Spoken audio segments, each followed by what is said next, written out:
casa tem diversos grupos de estudos e todos são muito bem-vindos a qualquer momento, chegar, começar a participar do grupo.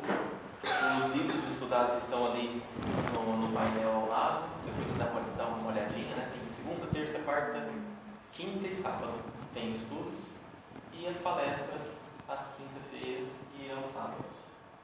Então, antes de passar a palavra para o nosso querido Boninho, para falar sobre a lei de sociedade, da terceira parte do Livro dos Espíritos, eu peguei uma pequena mensagem aqui do livro Palavras de Vida Eterna, ditada pelo Espírito Emmanuel, psicografada por Francisco Cândido Xavier.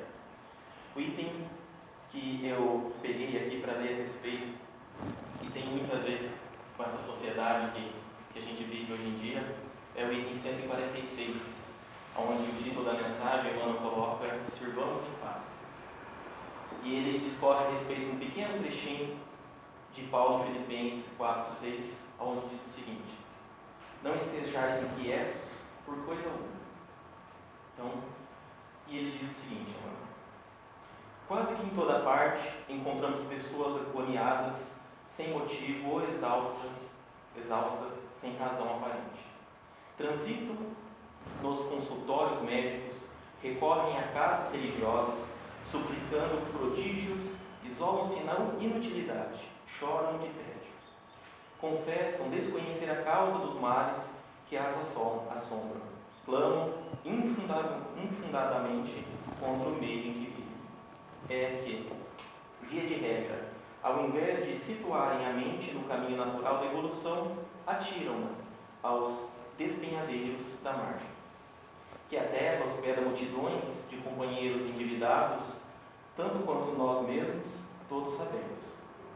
A imprensa vulgar talha colunas e colunas dedicadas à tragédia. Certas publicações cultivam o hábito de instalar a delinquência. Conflitos explodem, insuflando a rebeldia dessa ou daquela camada social. Profetas do pessimismo adiantam escuras previsões. Isso tudo acontece. Isso tudo é inevitável. Urge, no entanto, não dar aos acontecimentos contrários à harmonia da vida qualquer atenção além da necessária. Basta empregar exageradamente a energia mental num escândalo ou num crime para entrar em relação com os agentes destrutivos que os provocaram. Ofereçamos ao repouso restaurativo ou à resistência ao mal mais tempo o que o indispensável, e cairemos na preguiça, com excesso de repouso, ou na cólera que nos desgasta as forças. Se consumimos alimentos deteriorados, rumamos para a doença. Se repletamos o cérebro de preocupações descontroladas, inclinamos-nos de imediato ao desequilíbrio. Imunizamos-nos contra semelhantes desajustes. Exortou-nos o apóstolo Paulo: não estejais inquietos por coisa alguma, como a dizer-nos que compete a nós outros, o que elegemos Jesus por mestre, a obrigação de entrar no mundo, ainda conturbado e sofredor, sem gastar tempo e vida em questões supérfluas, prosseguindo firmes na estrada do entendimento e serviço que o Senhor nos traçou. Então, aqui, nessa sociedade inquieta que a gente vive, com tantas tarefas que nos cobrem a todo momento atenção, a gente tem que lembrar da mensagem de Paulo, onde a gente tem que não ficar inquietos com as coisas que estão por vir, começar a colocar foco nas coisas que valem a pena, deixar esses problemas da sociedade que tantas mídias, redes sociais acabam divulgando, não afetar o nosso dia a dia. Escolher focar as nossas energias no que há de bom e não no que há de ruim. E aí, focando nas coisas boas, consequentemente conseguiremos nos melhorar e melhorar toda a sociedade. A gente consegue melhorar os que estão à nossa volta. A nossa obrigação aqui na Terra não é salvar o mundo ou todo mundo, ou até mesmo a nossa família, resolver os problemas. Não. A nossa missão missão aqui é nos reformar. E, consequentemente, a nossa reforma, pelo exemplo, acaba atraindo a vontade dos outros a também querer se reformar. Basta a gente pegar o exemplo de Francisco Cândido Xavier, um único homem que se reformou. Olha o que causou em volta dele. Olha quantas mudanças, quantas pessoas ele conseguiu mudar, dando o exemplo. Sem falar do nosso exemplo maior de todos, Jesus. Então, antes da gente começar a palestra com o Boninho, vamos acalmar os nossos pensamentos, para a gente fazer uma breve oração, pedindo aos amparadores dessa casa, a todos aqueles amigos espirituais que nos tentam a todo momento acercar de nós, para nos aconselhar, pedir a eles que não nos atenda aqueles pedidos inúteis, mesquinhos, que muitas vezes rogamos a eles e ao grande Mestre Jesus. Que lembremos-nos de que o exemplo vivo, de que o trabalho nas tarefas que nos forem impostas é o caminho certo a se seguir. E não nos esqueçamos, naqueles momentos que temos vontade de implorar benefícios a nós mesmos, do nosso grande Mestre.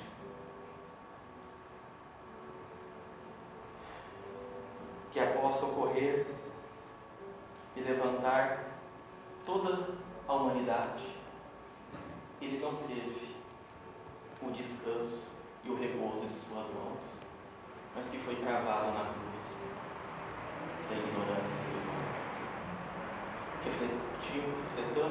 Refletimos nesse pensamento de que mesmo depois de tudo isso, o nosso grande Mestre Jesus rogou a paz e o perdão a todos aqueles que estavam em volta dele. Da mesma forma, quando peçamos aos nossos amparadores, tenhamos coragem de não pedir que nos livre da prova, mas que sim, que nos dê força e coragem para seguir em frente, tal como nosso Mestre Jesus. E agora, passo a palavra para mim.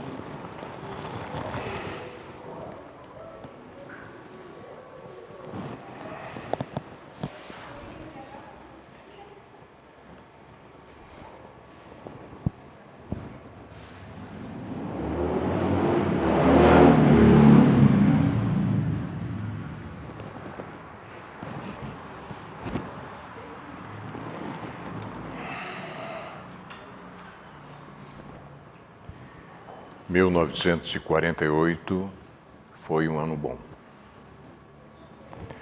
O benfeitor Emmanuel, através das mãos abençoadas de Francisco Cândido Xavier, lança sua série Fonte Viva, através da sua primeira obra, Caminho, Verdade e Vida. Separamos a lição 102, porque é possível que após interpretá-la ao sabor do nosso nível evolutivo, talvez não seja necessário fazer a palestra. Mas vamos ver como é que nos comportamos. O cristão e o mundo, e o benfeitor comenta uma passagem de Marcos 4:28. Primeiro a erva, depois a espiga e por último o grão cheio na espiga.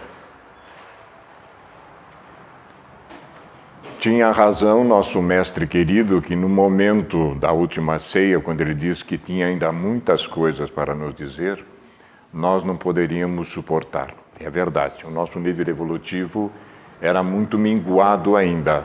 Hoje, possivelmente, nós, através da psicologia profunda, nós podemos entender bem mais do que se trata. Vamos ver o que diz o benfeitor a respeito disso. Ninguém julgue fácil a aquisição de um título referente à elevação espiritual. Não é título referente à evolução material, espiritual. O mestre recorreu sabiamente aos símbolos vivos da natureza, favorecendo-nos a compreensão. A erva está longe da espiga, como a espiga permanece distanciada dos grãos maduros. Nesse capítulo, o mais forte adversário da alma que deseja seguir nosso iluminador, nosso condutor, nosso guia, é o próprio mundo. Quando o homem comum descansa nas vulgaridades e inutilidade da existência terrestre, ninguém lhe examina os passos. Suas atitudes não interessam a quem quer que seja. Todavia, em lhe surgindo no coração a erva tenra da fé retificadora, sua vida passa a constituir objeto de curiosidade para a multidão. Eu perdi o sono por causa disso, e é verdade. Milhares de olhos que não viram quando desviado na ignorância e na indiferença, seguem-lhe agora os gestos mínimos com acentuada vigilância dos dois planos da vida. Nos dois. O pobre aspirante ao título de discípulo do Senhor ainda não passa de folhagem promissora e já lhe reclamam espiga das obras celestes. Impossível. Impossível. Mas cobram. Conserva-se ainda longe da primeira penugem das asas espirituais e já lhe exigem voo supremo sobre as misérias humanas. Muitos aprendizes desanimam e voltam para o lodo, onde os companheiros não os vejam. Botou a cabeça para fora para ver o que acontece. Esquece-se o mundo de que essas almas ansiosas ainda se acham nas primeiras esperanças e por isso mesmo em disputas mais ásperas por rebentar o casulo das paixões inferiores na aspiração de subir. Dentro da velha ignorância que lhe é característica, a multidão só entende o homem na animalidade em que se compraz. Ou então, se o companheiro pretende elevar-se, lhe exige de pronto credenciais positivas do céu, esquecendo que ninguém pode trair o tempo ou enganar o espírito de sequência da natureza.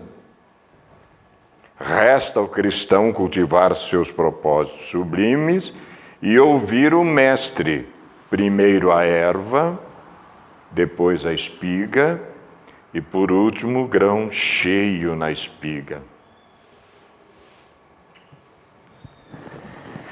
Pois bem, meus queridos, isso é uma introdução interessantíssima. Me veio hoje, eu não tinha ligado uma coisa com a outra, mas hoje de madrugada essas coisas apareceram. Fale sobre isso, e é verdade. Nós fomos honrados em participar de um projeto que tem como proposta retornar às bases fundamentais. Bases fundamentais na ciência do infinito é a codificação espírita organizada pelo senhor Allan Kardec. Esse é o propósito. Por isso estou aqui. Como também sempre pensei em me envolver nessas questões, fui honrado em participar deste projeto que vai de cabo a rabo estudando nossa obra fundamental do início do ano até o final.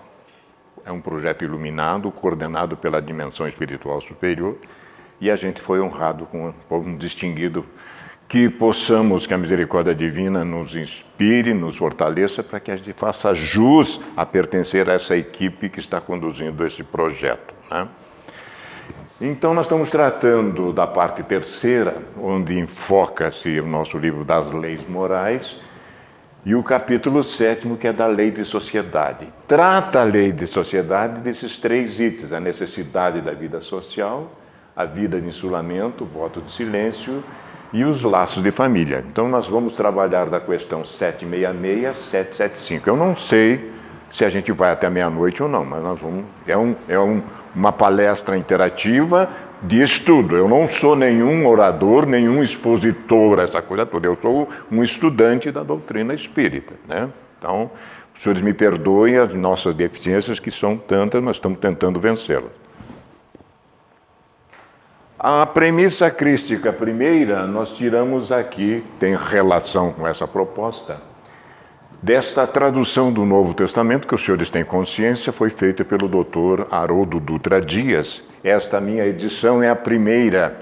E esta obra que eu tenho em casa foi o primeiro Novo Testamento que chegou a Cascavel, autografado por ele. Eu tenho.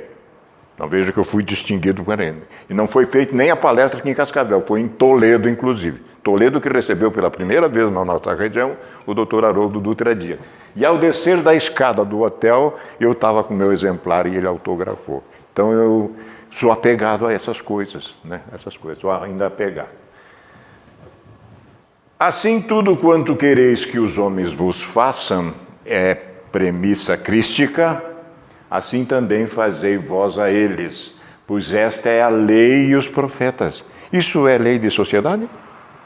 Será que tem alguma relação? Tudo quanto quereis que os homens vos façam, assim também fazei vós a eles. É simples, né? Então, isso está lá no Novo Testamento. A premissa 2, pulou aqui. Às vezes o meu computador aqui é meio pirado. Portanto, todo aquele que ouve estas minhas palavras, e um verbo imperativo kardeciano, o senhor pode ver, o Enzio está aqui de testemunha, é praticar-se. Então, se nós pesquisar na obra kardeciana, a gente vai se assustar o que esse verbo aparece. Por quê? Então, onde é que vem? Ó? Portanto, todo aquele que ouve estas minhas palavras e as pratica, será comparado ao homem prudente que edificou sua casa sobre a rocha. Né? Já sabemos a parábola. Basségio adora essa parábola, realmente. Né?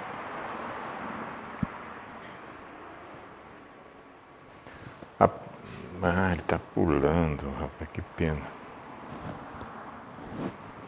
E o computador hoje está terrível. Aqui.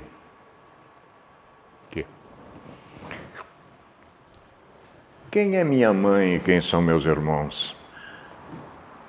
E estendendo sua mão sobre seus discípulos, disse: eis a minha mãe e os meus irmãos, pois todo aquele que fizer a vontade do meu Pai, de novo, ó, que está nos céus, esse é meu irmão, irmã e mãe. Será que Jesus estava falando para um magreio ou para o universo, para o mundo? Né? Obviamente, a família do Cristo é todo aquele que fizer a vontade do Pai.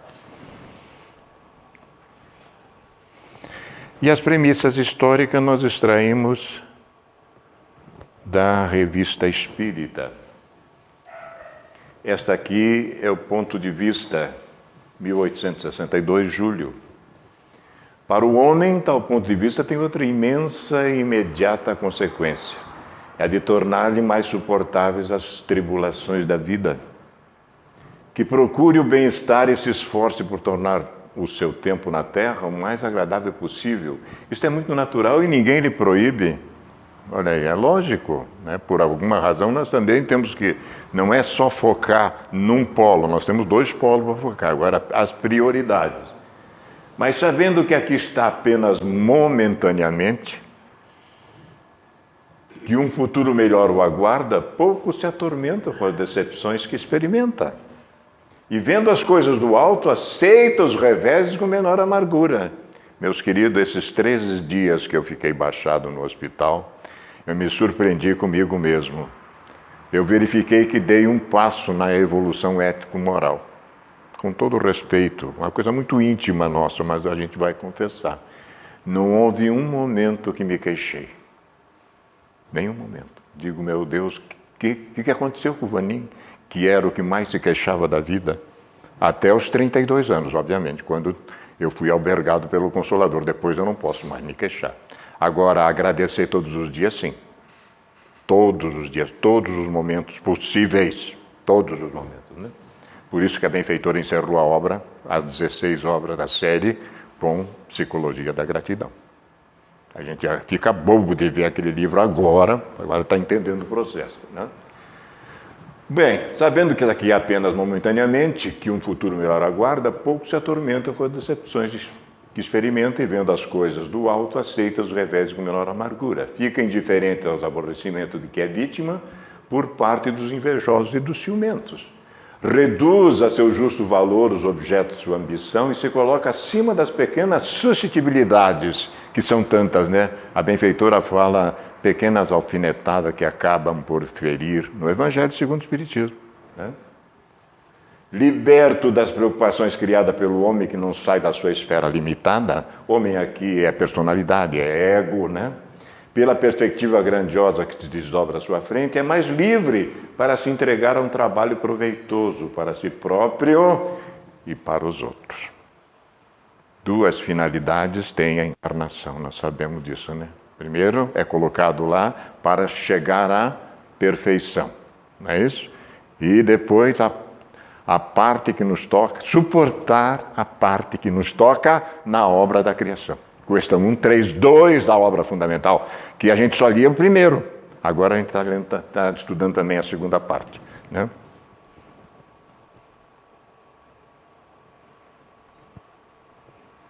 Tem que pegar o jeitinho dele aqui. E aí ele está fugindo.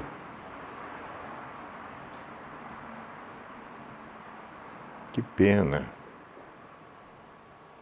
Acho que ele trancou aqui, ó. Deixa eu tirar esse negócio daqui. Aí ele vai. Premissa 2. O isolamento religioso, assim como o isolamento social, conduz ao egoísmo. Que alguns homens sejam bastante fortes por si mesmos, largamente dotados pelo coração, para que a sua fé e caridade não necessitem ser revigoradas num foco comum. É possível. Mas não é assim com as massas, por lhes faltar um estimulante sem o qual poderiam se deixar levar pela indiferença. Além disso, qual o homem que poderá dizer-se bastante esclarecido para nada ter a aprender no tocante a seus interesses futuros? Nem na profissão a gente vai conseguir a perfeição na profissão, nem na profissão. Bastante perfeito para abrir mão dos conselhos da vida presente. Será sempre capaz de instruir-se por si mesmo? Não. A maioria necessita de ensinamentos diretos em matéria de religião e de moral, como em matéria de ciência. Incontestavelmente, tais ensinos podem ser dados em toda parte, sob a abóbada do céu, como sob a de um templo. Aliás, onde é que foi o cerne, a essência do cristianismo? Foi num monte, numa montanha, na natureza, né? Mas por que os homens não haveriam de ter lugares especiais para as questões celestes como as têm para a terrena? Nada impede que tenhamos, olha aqui. Estamos, né? Olha aqui. Por que não teriam assembleias religiosas como tem assembleias políticas, científicas e industriais? Isso não impede as edificações em proveito dos infelizes. Dizemos, ademais, que haverá menos gente nos asilos quando os homens compreenderem melhor seus interesses do céu. Olha que coisa. Olha aí, dezembro de 1864, na Revista Espírita, que é o laboratório kardeciano, era o feedback, era o que ele tinha. Ele tinha, né? Imagine o codificador hoje, o que ele não faria, né? Com a tecnologia que tem.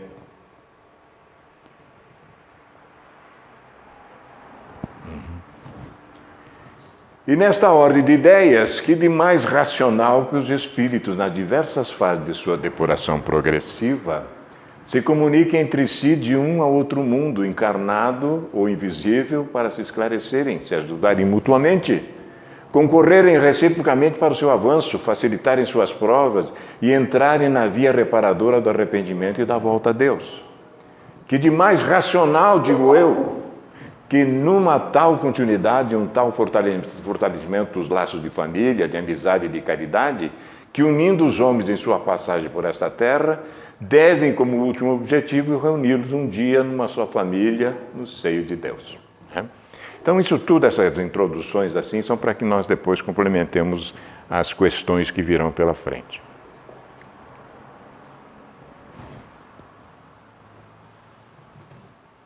Aristóteles, filósofo grego, que viveu lá no século III, IV antes do Cristo, diz que a vida dedicada a ganhar dinheiro é uma vida forçada e a riqueza não é, obviamente, o bem que procuramos. Olha só como eram sábios essas criaturas, né?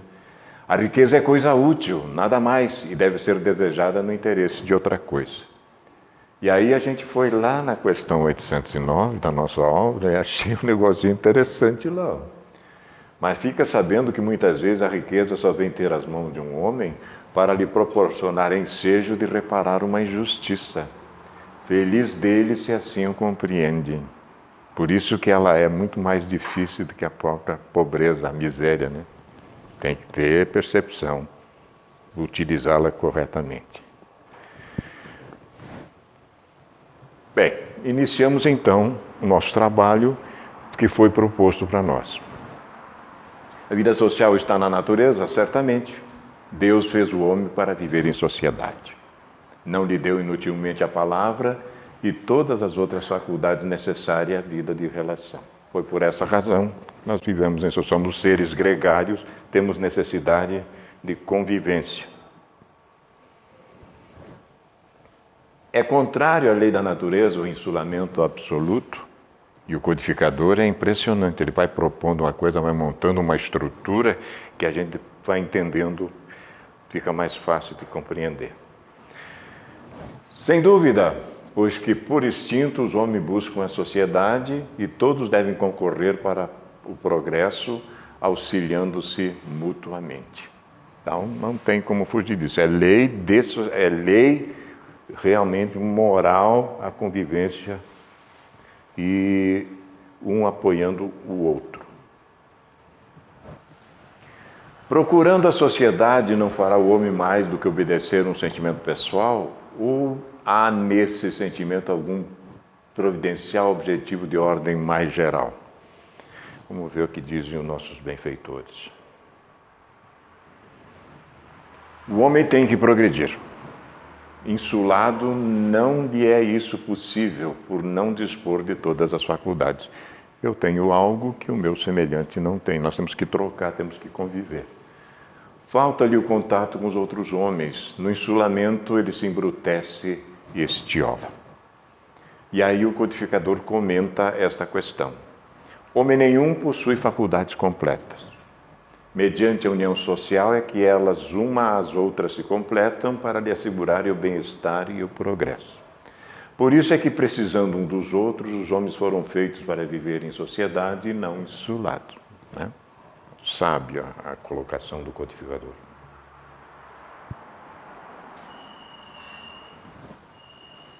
Concebe-se que, como princípio geral, a vida social esteja na natureza. Mas uma vez que também todos os gostos estão na natureza, por que será condenável do insulamento absoluto desde que cause satisfação ao homem? É impressionante, uma criatura no século XIX, ele já tinha essa percepção total de que cada um tinha direito de fazer aquilo que bem lhe convia. Agora, é claro, consequências disso na medida que o indivíduo fosse evoluindo. E aí a resposta é interessante. Satisfação egoísta. Também há homens que experimentam satisfação na embriaguez. Merece-te isso aprovação? Olha só que coisa, né? Não pode agradar a Deus uma vida pela qual o homem se condena a não ser útil a ninguém. Isso nos remete à colocação de Jesus, quando ele me incomodava muito, isso também eu não tinha compreensão. Servos inúteis, já viram essa expressão do Cristo? E agora a gente está entendendo o que significa, né? A gente fazia só o estritamente necessário, aquilo que nos pagavam. Eu me lembro, certa vez, era quase no finalzinho já do expediente, e eu ainda estava na fila para pagar alguma coisa num banco. Tinha 2 pessoas na minha frente. A secretária, a caixa atendeu as 2 pessoas, deu o horário dela, ela fechou o guichê na minha cara e falou, só amanhã. Digo, meu Deus do céu. Né? Então, a gente já passou por essa experiência de fazer só o suficiente. Que se deve pensar dos que vivem em absoluta reclusão, fugindo ao pernicioso contato do mundo? Olha só, né? Isso ainda é concepção arcaica da religião convencional, né? Esse vale de lágrimas que eles chamavam, né? Aqui.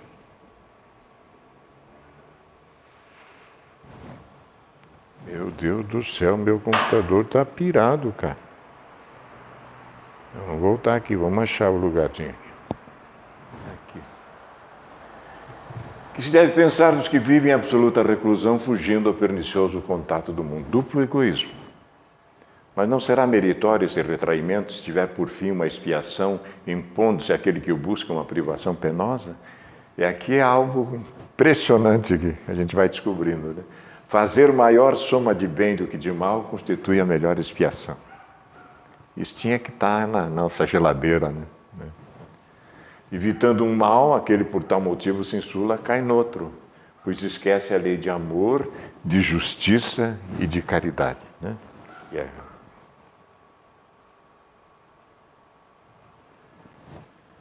Que pensar dos que fogem do mundo para se voltarem ao mistério de socorrer os desgraçados? Será que é diferente? Será que é diferente a concepção? Vamos ver. Esses se elevam rebaixando-os. Têm o duplo mérito de se colocarem acima dos gozos materiais e de fazerem o bem, obedecendo à lei do trabalho. Nós conhecemos muitas vezes cientistas que se dizem ateus, né? E se imolam dentro de laboratórios, né? Se imolam pela sociedade. Então, eu acho que cai nesse caso aqui, né? E dos que buscam no retiro a tranquilidade que certos trabalhos reclamam. Então eu vou para o Tibete, eu faço a viagem, o caminho de Santiago, aquela coisa toda, e depois retorno para a reflexão que fiz aquela viagem, ajude em detrimento da própria sociedade, né? Consiga contribuir com a própria sociedade. Vamos ver se é isso. Isso não é retraimento absoluto do egoísta. Esses não se insulam da sociedade, porquanto para ela trabalham. Maravilha. Então tem uma saída aí.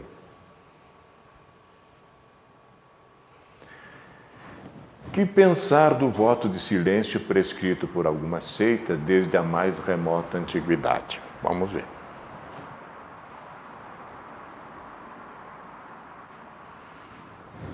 Perguntai antes a vós mesmos se a palavra é faculdade natural e por que Deus a concedeu ao homem. Deus condena o abuso e não o uso das faculdades que lhe outorgou. Entretanto, o silêncio é útil, pois no silêncio pões em prática o recolhimento.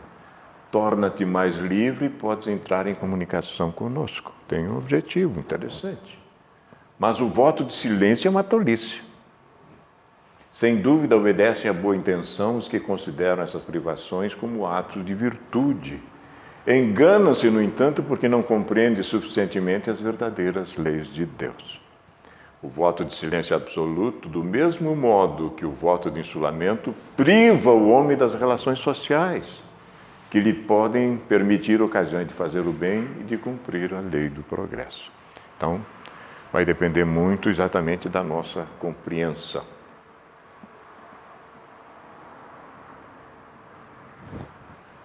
Por que é que entre os animais os pais e os filhos deixam de reconhecer-se desde que estes não mais precisam de cuidados? Esses dias eu vi uma história interessante.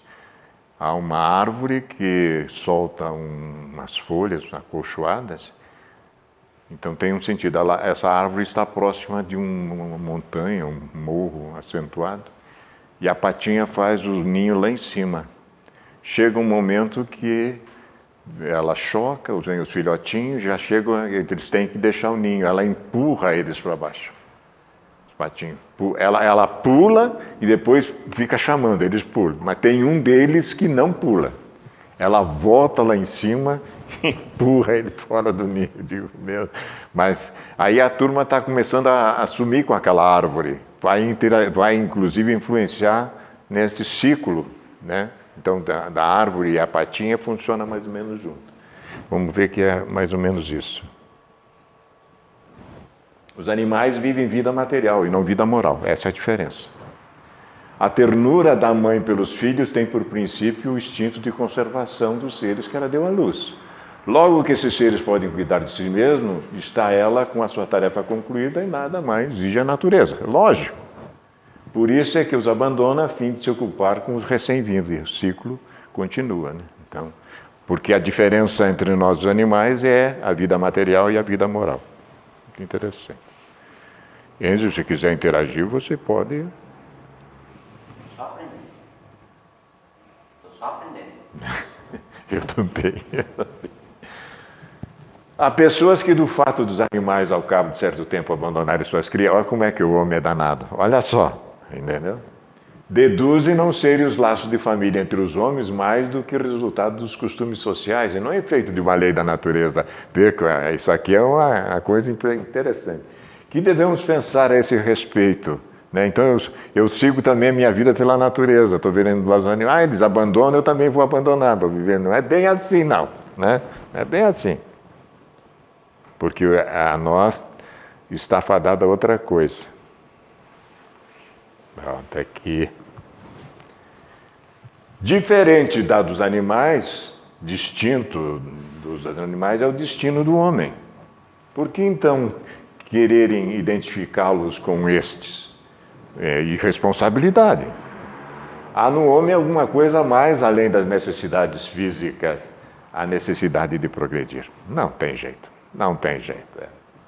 Os laços sociais são necessários ao progresso e os de família mais apertados tornam os primeiros.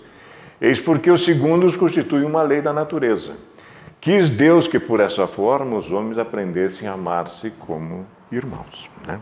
Então a coisa é muito mais séria do que a gente pensava. E aqui é a questão final, que é a 775, ela é clássica, né? E é o que está exatamente acontecendo nos dias atuais. E vem acontecendo na medida que esses laços de famílias relaxem-se, né? Eu estive há poucos dias num aniversário e fiquei observando o quanto isso é verdade. Uma família inteira numa mesa lá, um passando o WhatsApp, mas ninguém conversa mais com ninguém. Não sei se vocês viram já esse detalhe, eu digo, meu Deus do céu. E os benfeitores estão dizendo que quem mandou essa tecnologia para cá são essas crianças que estão chegando a reencarnar há pouco tempo, estão aí de 12 anos para cima, mais ou menos. Eles saberão utilizar a tecnologia ético-moral, eles sabem utilizar. E a nossa geração que nunca teve nada está boba, está completamente boba. Não sabe o que faz com esse negócio aí. Bom, qual seria o resultado então? Nós sabemos já, né? Isso é clássico. É uma recrudescência, um agravamento, um aumento do egoísmo. Então é aquela velha história clássica lá do anedotário mineiro. Se farinha pouca, meu pirão primeiro. Né? Mais ou menos, o doutor Haroldo esse dia contou a piada também do mineirinho lá. Pois bem, sociedade solidária é igual tempos, enfim, de inclusão e superação de preconceitos. Será que é isso? Também fala-se muito agora. Na universidade, o que mais bate é em cima disso aqui, ó, né? Então, realmente, quando a sociedade for solidária, nós agora vamos vencendo essas questões do preconceito, né? Uma série de coisas, né? Gradativamente está evoluindo muito isso aí.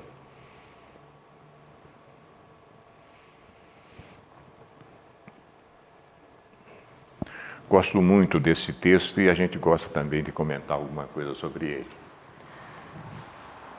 ele. Dá a impressão de que Jesus diz, não se preocupe com, né, o dia de amanhã. Você não pode fazer nada. Parece que alguma coisa vai acontecer, um milagre, que não preciso fazer nada. Não é bem assim a interpretação. Isso foi quando a gente estava vinculado à religião convencional, com todo o respeito, não estudando a evolução do espírito. Se for berço túmulo, poderia até ficar aguardando que a nave descesse, me abduzisse e levasse embora, mas não é assim que funciona. O que o Evangelho segundo o Espiritismo diz é outra coisa. Não se deve, portanto, ver nessas palavras acima mais do que uma poética alegoria da providência que nunca deixa ao abandono os que nela confiam, querendo, todavia, que esses, por seu lado, trabalhem. Se ela nem sempre acode com auxílio material, e a gente não se dá por conta, nós somos muito ingratos em relação a isso, inspira as ideias com que se encontra os meios de sair da dificuldade. Né? Aí, chega, eu tive uma ideia, se esquece que alguém quase gritou lá no ouvido do sujeito, mas eu não sou ingrato, eu deixo para lá. Deus conhece as nossas... Lógico, a divina providência sabe disso, né? E a elas provê como for necessário. Não é como a gente quer. Não é como a gente quer. O homem, porém, insaciável no seu desejo, nem sempre sabe contentar-se com o que tem. O necessário não lhe basta, reclama o supérfluo. Para quê? Para quê? A providência, então, o deixa entregue a si mesmo. Aliás, quero dizer que ontem achei a história do Ildefonso e da Dona Malvina. Aquela mãe que não entendia e pediu para Jesus, pelo amor de Deus, por que esse meu filho veio desse jeito? Fazia 4 anos que ele estava na cama. Tanto orou, que até os espíritos do outro lado, que estavam observando, também começaram a pedir para que a providência que tirasse o Ildefonso da cama. Tiraram o Ildefonso da cama, ele ficou bom. Aí, para finalizar a história, até na mãe ele bateu. Aí ela foi lá e fez a prece o contrário de novo. Daí eu entendi, senhor, por quê. No dia seguinte, o Ildefonso amanheceu paralítico, de volta. Então, olha só, a gente entende completamente, a gente só quer, mas esquece que a providência faz da maneira dela. Frequentemente ele se torna infeliz por culpa sua e por haver desatendido a voz que, por intermédio da consciência, o advertia. Nesses casos, Deus lhe fala sofrer as consequências a fim de que lhe sirvam de lição para o futuro. Olha como é que é. A gente não aprende de um jeito, aprende do outro. Né? Tem jeito. Porque a infinita providência, ela reeduca, educa e reeduca seus espíritos através dessas questões. Né? Tem jeito. Provas voluntárias, o verdadeiro silício. Pois se Jesus disse, bem-aventurados aflitos, haverá mérito em procurar alguém aflições que lhe agravem as provas por meio de sofrimentos voluntários? Olha como é que nós entendemos a coisa. Bom, Jesus disse que bem-aventurados, então vou me afligir. Já não chega, porque eu tenho que arranjar mais sarna para me encostar. Né?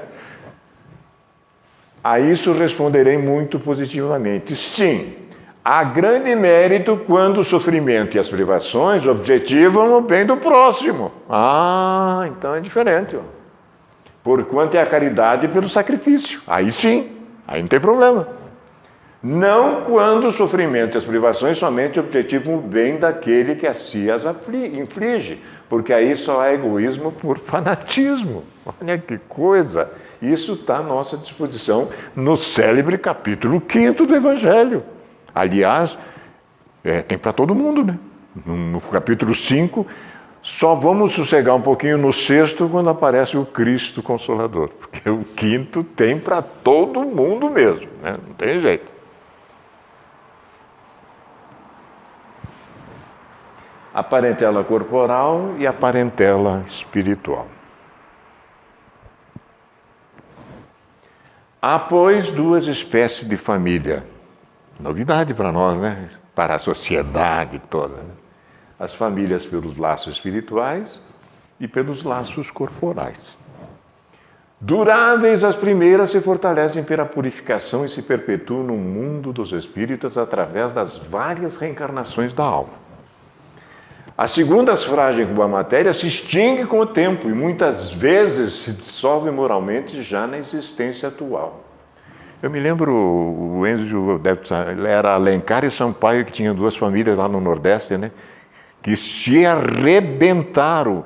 Um tirava a vida de uma família, lá tirava o outro, e no fim o que fez a providência? Tiveram que trocar, reencarnar esses adversários nas famílias diferentes. Agora acabou o negócio, porque começaram, o que estava lá no Sampaio passou a ser do outro lado, o Alencar, e vice-versa. Aí não teve outro jeito, né? É como lá em Israel com o pessoal palestino.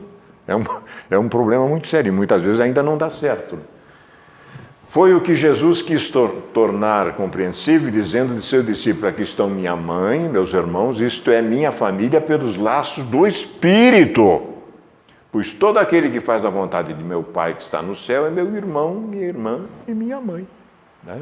Ele não renegou a família dele, ele ampliou a coisa para o lado da família espiritual, sem dúvida. A sociedade é constituída por pessoas de gostos e ideias diferentes, de estruturas psicológicas diversas, que se harmonizam em favor do todo. A benfeitora diz isso no Homem Integral. Né? Benfeitora, quando eu falo, é Joana de Ângeles, através do nosso Divaldo.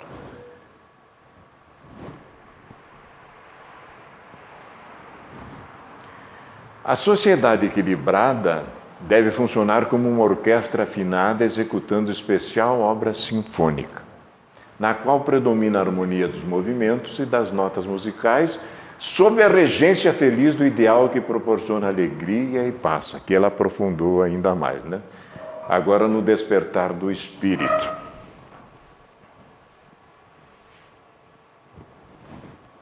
Numa sociedade organizada segundo a lei do Cristo, ninguém deve morrer de fome. Ainda morre alguém, desencarna alguém de fome? Ainda no mundo? Uma grande proporção, né? Então a sociedade ainda não está organizada segundo esta lei do Cristo.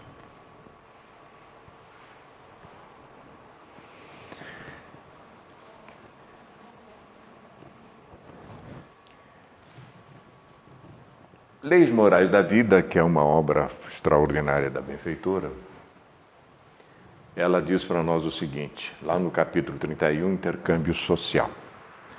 Atesta a tua confiança no Senhor e a excelência da tua fé mediante a convivência com os irmãos mais inditosos do que tu mesmo. Esses tempos nós estamos estudando a expressão enxergar e ver, porque Jesus propõe para nós olhos de ver. Quando eu enxergo, eu demonstro indiferença, eu não ligo, não é comigo. Quando eu vejo o sofrimento do meu irmão, é porque eu tenho condições de ajudar. E às vezes, por livre-arbítrio, eu não tomo nenhuma atitude em relação a isso, a consciência começa a incomodar a gente, porque a gente já sabe o que tem que fazer. Ser-lhes a lâmpada acesa, a clarificar-lhes a marcha. Nada espere dos outros. Se tu quem ajuda, desculpa, compreende, passa. Faça e passa, não espere nada. Se eles te enganam ou te traem, se censuram-te ou exigem-te e que te dão e que te não dão, o que te não dão, ama-os mais, sofre-os mais, porquanto são mais carecentes de socorro e amor do que supões. Se conseguires conviver pacificamente com os amigos difíceis, e nós os temos, principalmente na família, principalmente no grupo familiar, e fazê-los companheiros, terás logrado êxito. Porquanto Jesus em teu coração estará sempre refletido no trato, no intercâmbio social com os que te buscam e com os quais ascende na direção de Deus. Não vai faltar nunca para nós, né?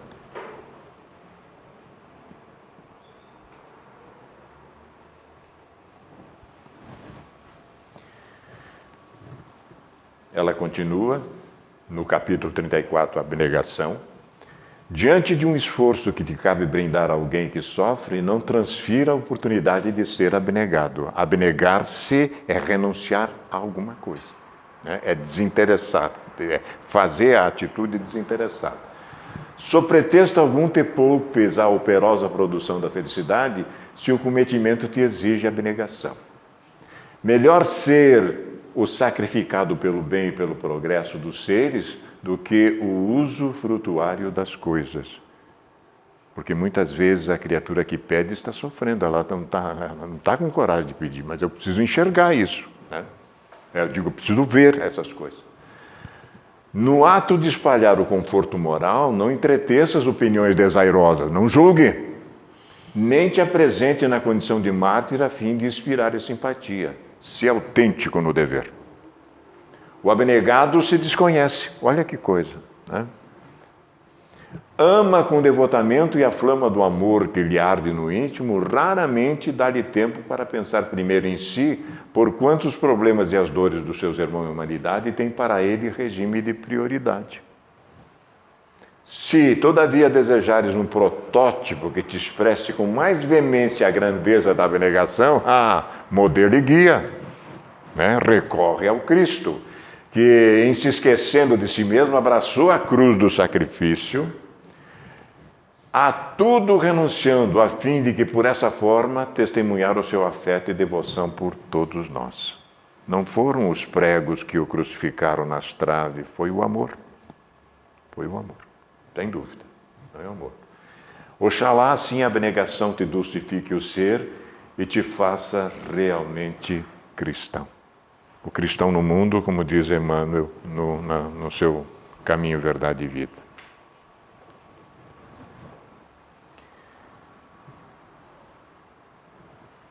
Capítulo 36, referência encomiásticas. A benfeitora usa uns termos que a gente tem que ir lá para o dicionário, sem dúvida. É verdade que todos necessitam do estímulo. Entre o estímulo sadio e a palavra enganosa, medeia uma grande distância. Poderás incutir no teu amigo o estímulo de que ele precisa.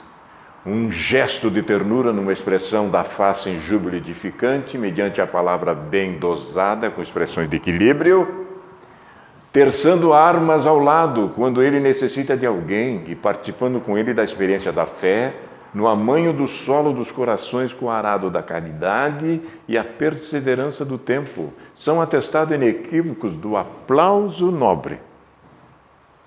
Encômios, Jesus, o modelo excepcional de todos nós, nunca recebeu dos que o cercavam. A dúvida, porém, a suspeição rude, a injunção negativa, a coroa de espinho, o cetro do ridículo, o que a gente fez, o manto da chocarrice e a cruz da ignomínia, sim. Ele os aceitou em silêncio e, não obstante, representava simplesmente, meus irmãos, a verdade máxima que jamais a terra recebesse. Verdade máxima. Não pretendas a serviço dele superá-lo sem lograr sequer o que ele jamais almejou, o triunfo equivocado das criaturas humanas. Por isso, faça e siga em frente. Não espere nada. Não espere nada. Não deixe de fazer porque a ingratidão lhe tocou a alma. Bobagem, pura bobagem. Preserva-te nos postulados e tarefas do bem e ocorra o quanto ocorrer, ser-lhe fiel, sem fantasia, sem enganos e sem aceitar as expressões encomiásticas, elogiosas, de louvores, bajulações, que a tantos têm iludido e derrubado no cumprimento do dever. É sério, né? Leis Morais da Vida. Procurem saber desse livro extraordinário.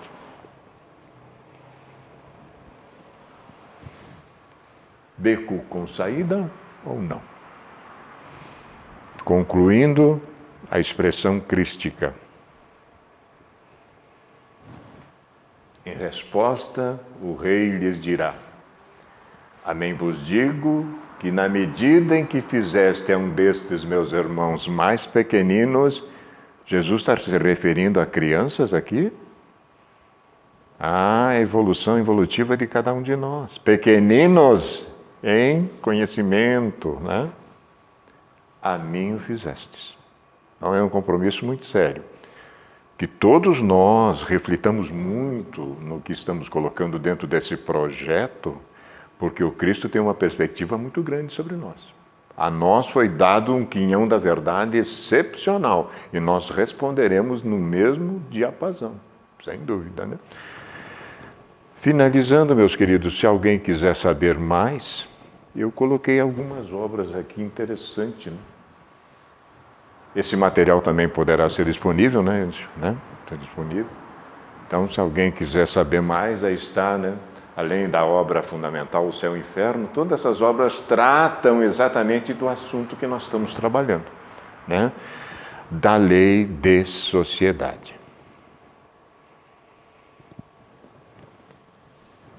Pelo exposto, pelo carinho, pela ternura, pela paciência que tiveram conosco, nós somos imensamente gratos.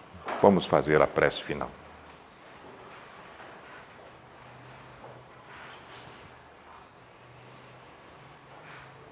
Mestre da vida, luz que conduz a todos nós no destino traçado desde o início, quando fomos criados simples e ignorantes, caminhando passo a passo na direção da perfeição relativa. Farol que direciona-nos às nossas próprias vidas, exemplo total de um grande esforço para que possamos, enfim, tomar parte na infinita obra da criação do Pai querido. O que estamos vos rogando a partir de agora, Senhor, o nosso pedido do fundo do coração, é que seja potencializada as nossas forças, o nosso denodo e a nossa coragem, para que possamos acelerar o nosso processo de redenção. E que, pelo menos ao retornarmos a partir dessa existência à espiritualidade maior, possamos fazer na condição de espíritos já melhorados. Abençoa-nos a todos na exata medida em que fizermos jus merecer. Que assim seja, Senhor.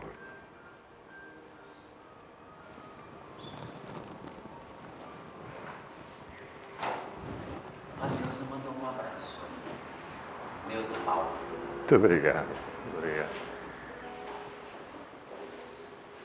Então, agora a gente vai continuar a segunda parte, onde a parte dos passes. Para quem não conhece, os passes é só a extensão de mão pelo passista, onde vai transmitir fluidos ao nosso corpo espiritual. Então vamos tentar manter a calma, o pensamento mais tranquilo para essa segunda etapa. Aí já a gente vai chamando para cá. E fica o convite, mais uma vez, dos estudos, para que a gente conheça mais as obras, conheça nós mesmos, que é o principal, e, consequentemente, consigamos compreender um pouquinho mais dessa vontade, dessa beleza de que Deus nos